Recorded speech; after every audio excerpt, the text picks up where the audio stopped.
শুভ দুপুর আমার ছোটো বড় মিষ্টি বন্ধুরা। এই যে তেলাপিয়া মাছের ঝাল করব। মাছগুলো আমি একটু হালকা ভেজে নেব।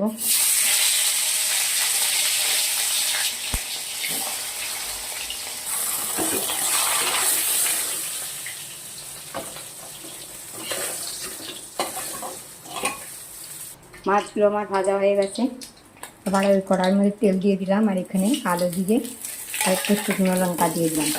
আমার কাঁচা লঙ্কা বাড়ন্ত না, একটা আছে, তার জন্য শুকনো লঙ্কা দিয়েই করছি আজকে।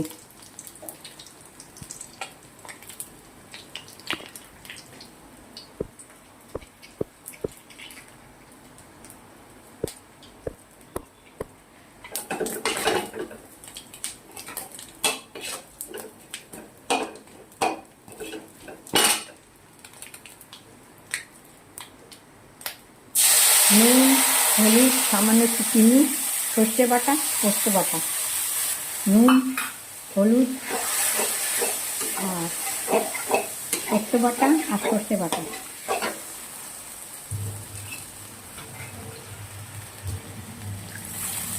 জলটা ফুটে উঠলে মাছগুলো দিয়ে দেবো, দিয়ে 5 মিনিট ফুটিয়ে তারপরে নামিয়ে দেবো।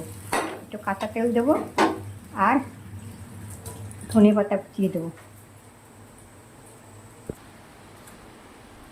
একটু টক দই দিয়ে দিলাম 2 চামচ মতো। এবারে কাঁচা সর্ষের তেল দিয়ে দিচ্ছি।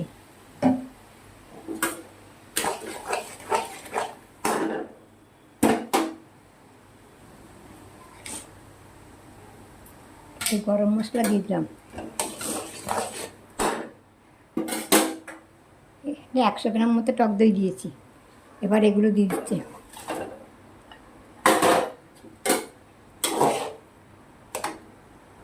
এবারে নামিয়ে দেবো।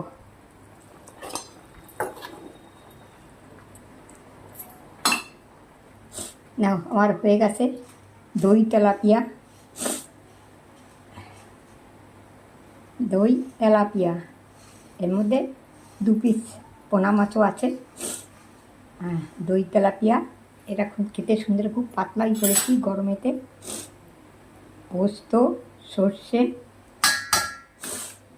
আর পোস্ত বাটা, সর্ষে বাটা, নুন, হলুদ, সামান্য একটু চিনি আর টক দই, 100 গ্রাম টক দই দিয়েছি, আর কাশ্মীরি লঙ্কার গুঁড়ো। আর এবারে ধনে পাতা কুচিয়ে দিয়ে দেবো। চলো, টাটা।